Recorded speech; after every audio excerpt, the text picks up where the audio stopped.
Hi everybody, I'm Glendiemer and this is Grand-Am Before the Green. June was the busiest month of the season for the race teams, 3 races in 5 weekends. And it has made the championship point standings very interesting. With 7 rounds of the Rolex Series completed, we have had 4 different winners in the Daytona Prototype class and a tie for the points lead. The number 10 of Wayne Taylor Racing and the number 2 Starworks with Alex Popoff each own a share of the top spot. The number 10 has a slight advantage by taking the checkers in a pair of races. Yeah, leaving Watkins Glen 6 hour, we're tied for the points lead. I think the top 4 or 5 guys are all within 6 points now. So it's going to be difficult, but we've had a strong car almost every weekend. But nipping on their heels in 3rd place is the 01 of Chip Ganassi Racing with Felix Sabates, with the number 5 Action Express Racing team 1 more point behind. Being fast is important in racing. Being consistent gets you championships. Need proof? How about the team leading the GT class, the number 44 Porsche of Magnus Racing?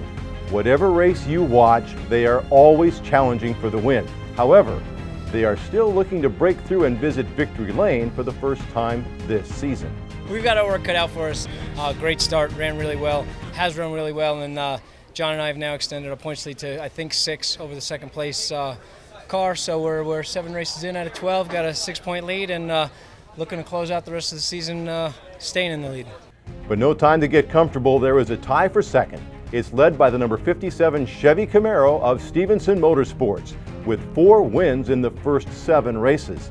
They are tied with the number 63 Ferrari of Scuderia Corsa. In the GX class, the number 38 Porsche Cayman of BGB Motorsports leads, but the 00 of Visit Florida Racing Speed Source is 2nd, waiting for its chance to take over that class lead. In the Continental Tire Sports Car Challenge GS class, the number 13 of Rum Bum Racing has been prepared, fast, and consistent. It has opened up a comfortable lead and has 2 wins so far this season. The success of this team is when we have issues, when we have problems, when the car is not perfect, or when things like this happen, we rebound instantly. We get back on the lead lap, so to speak, and we just keep working.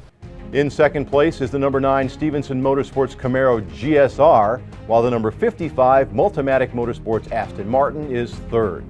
In ST, the number 75 of Compass 360 Racing sits atop the standings and has some breathing room over the 2nd place number 23 of Burton Racing. The 26 of Freedom Autosport is in 3rd.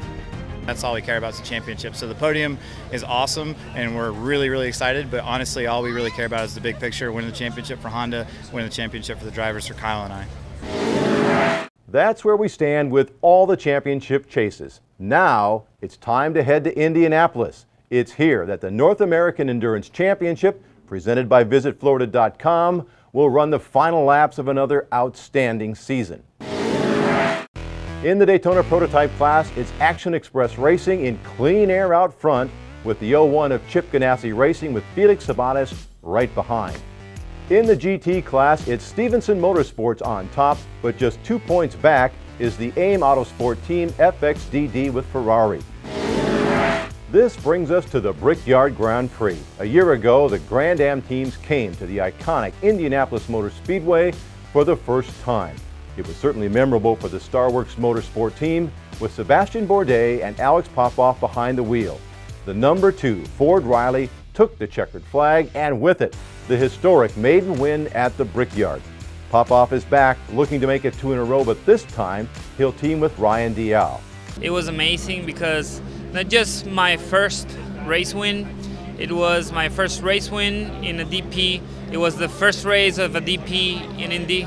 It was my first championship in the United States. It was all together, all the feelings came together at once, and it was great. In GT, the number 44 Porsche GT3 of Magnus Racing has outrun the competition to this point, but they know the will to win at Indy will have a lot of teams working overtime to beat them. A year ago, with John Potter and Andy Lally sharing the driver duties, they did win the inaugural race, and with it, the right to do something that not many racers get to do. I've never kissed bricks before, actually, either, so that was a new experience. But no, it was absolutely amazing, and it was a great place to be. And we're looking forward to going back, and now, of course, we have to defend where we are. So we've got a bunch of people gunning for us, but we're happy to take that on. We think we'll do all right. The Continental Tire Sports Car Challenge race will also be hotly contested. After all, everybody wants to win at Indy. That certainly holds true for the CKS Autosport team and Eric Curran, who took the checkers a year ago. Oh, it's one of the best. There's no question about it. I mean, just the fact that you're at Indianapolis and you win a race and you get to kiss the bricks. I mean, the bricks are very cool, right? Lawson climbs a fence. I mean, it was a big deal for us for sure. In ST class, Bimmer World Racing finished 1-2 a year ago at the Speedway and would love to do that again. Dan Rogers and Seth Thomas drove the winning car, and the memory has not faded. I mean, it was a great moment. You see that history of, you know, all the people that have won at Indy, and then, you know, here we get to go in Grand-Am Continental Tire, and we get to win at Indy. We get to kiss the bricks. We get to go up on the podium. I mean, it was just it was really a once-in-a-lifetime experience. Maybe it'll be twice in a lifetime if we're lucky enough this year. There are 3 races in the next 4 weeks, with Road America 2 weeks after the Brickyard Grand Prix. It's going to be a preview of races to come, as both Grand-Am and the American Le Mans Series will combine to be United Sports Car Racing in 2014, which means it should be an exciting weekend. To have Rolex and ALMS together one weekend, a race on Saturday, a race on Sunday, tons of support classes. It's really exciting. Then, to complete this fast-paced stretch, the teams will head to Kansas Speedway. The Rolex Series and the Continental Tire Challenge teams will battle around the 2.37-mile course on August 16th and 17th.